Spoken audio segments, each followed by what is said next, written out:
Let's fly.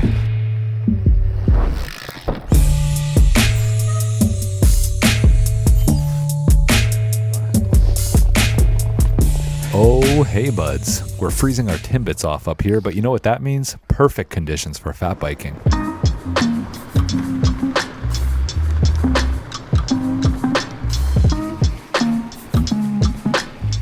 Fat biking is special, and if the conditions are right, you can really bring out the outrageous nature of these big clown shoes.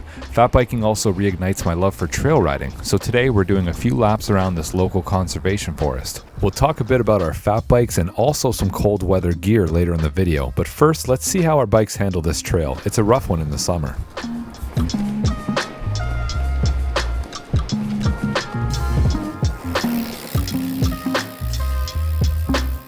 This video actually covers two rides. Right after our first ride, we got a big dump of snow and it warmed up a lot. So we wanted to go back and enjoy the trail again while it was warmer out. I think the first day we were out, it was minus 22 degrees Celsius with the wind chill. Got a really bad case of rain odds right now. I don't know if that's gonna show. Oh yeah. And on the second day, it was around minus 5 degrees Celsius. That one snowfall made a big difference. On one hand, it covered the big exposed roots more, made the ride a bit smoother, and on the other hand, the warmer temperatures and fresh snow made for a bit of a slippy ride. But that's the thing with fat biking, it changes so much from one day to the next.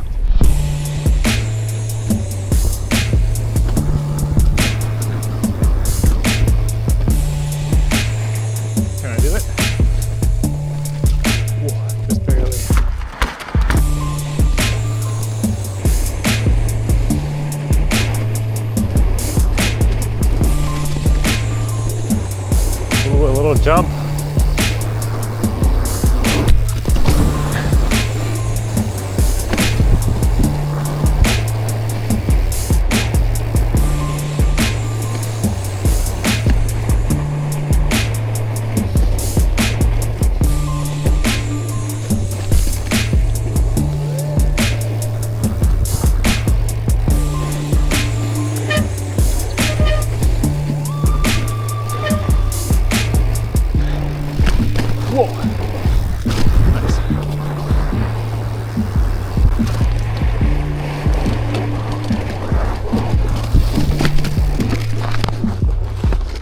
Well, this was kind of a dumb and sort of slow motion fall. I tried to climb this steep drop and I clearly came up short. Here's another look at it to give you an idea of the size. I also had nowhere to reach with my feet, so I was sort of just defeated and I did this sad little slide down all tangled in the bike. I'm also not usually one who needs to conquer a trail feature that defeats me like this. I'm no stranger to the old hike-a-bike and I like that part of riding. But I was feeling saucy today, friends, so I had to give it another shake.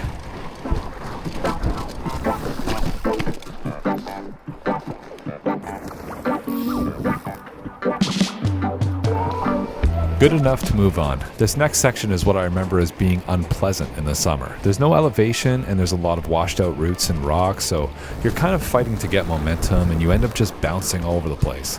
Here's some old phone pictures from the summer to show you what I mean. And actually this makes me think maybe a fat bike is the right move here in the summer, maybe even a surly moonlander.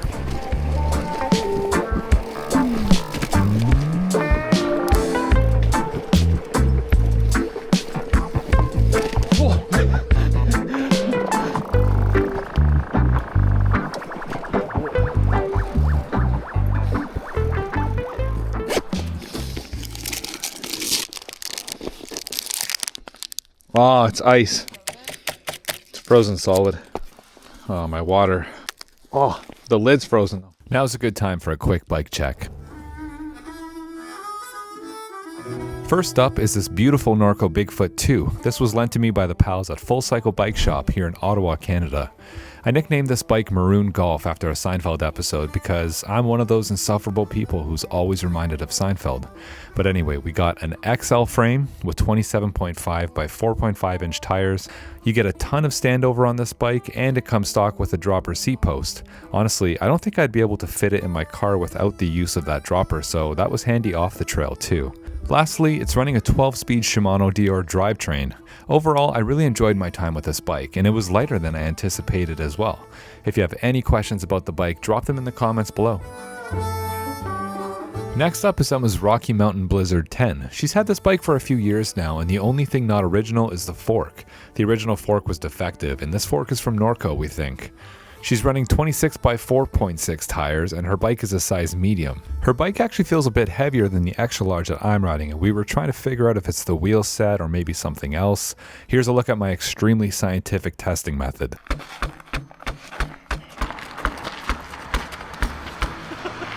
Results are in. The heavier the metal, the better.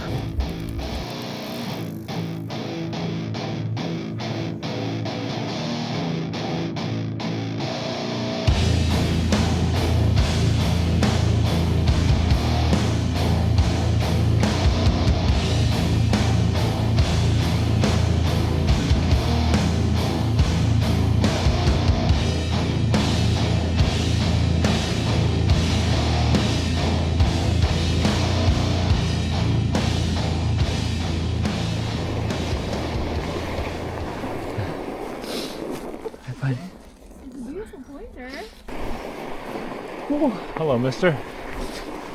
Man, I love dogs, I love heavy metal, and I love riding bikes. Who's with me?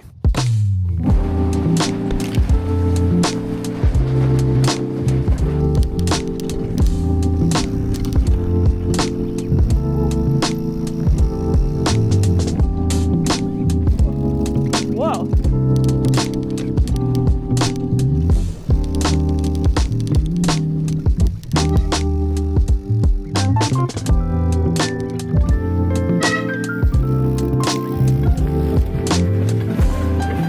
As I mentioned before, the conditions on the second day were fluffy and extra snowy. The stars are really aligning for fat biking this winter. Our last few winters weren't so snowy, and to be honest, we're still getting a ton of snow, and this is more normal for us. However, I often struggle to find the motivation to fat bike in the winter, and it baffles me because once I'm out here, like right now, I'm so stoked and it's so much fun. I like to think, unless you live near a trailhead or maybe in the country, it's hard to avoid all the pre-work involved in going for a fat bike ride. We really like living in the city, but that means I can't just walk out of my front door and ride a bike like this very easily. We have to do a bit of Tetris to get the bikes in the car, and there's the obvious layering up of our clothing.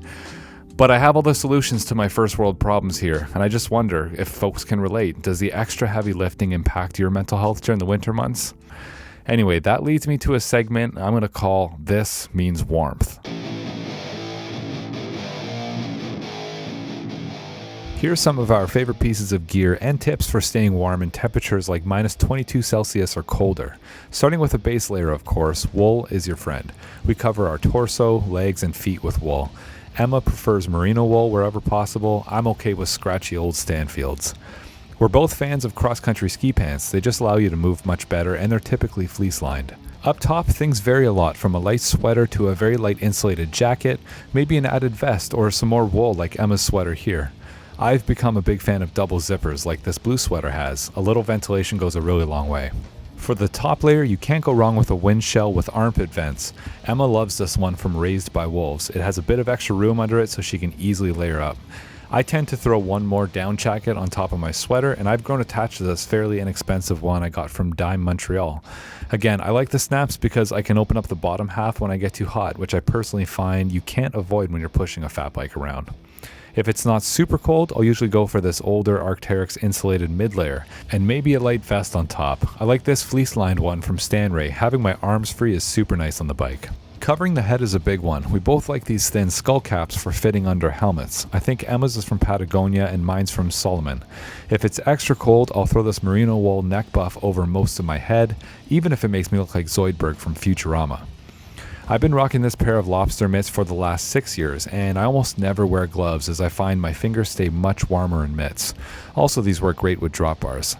Emma will wear gloves or mitts, and often our warmest pieces aren't even cycling related brands, just like these mitts she has here. Ultimately, staying warm is a big game of trial and error. If I were to give any advice, it's these two things.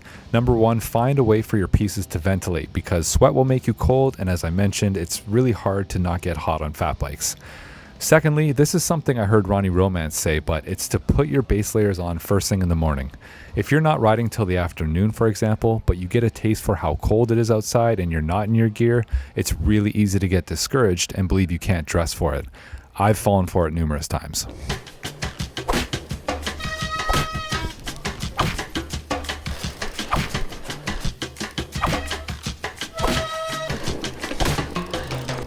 Riding bikes has to fit into my lifestyle for me to really enjoy it. I think that's why the alt cycling community has resonated so much with me over the years. Emma and I are both creatives at heart, and cycling scratches that itch. I found a huge love in the playful side of riding. I also find a lot of creative inspiration and mental clarity. But also a big reason I found that love is because I sort of went my own direction with cycling and let go of a lot of things I was being told, like what gear I need or how I should be riding, for example. So I guess where I'm going with this is, in an effort to get more winter riding in my life, I need to push through the little barriers that somehow feel big to me. I'll work through the usual tips like packing for a ride the night before or something like that, but sometimes I just need to get out of my own way and just make it happen for myself.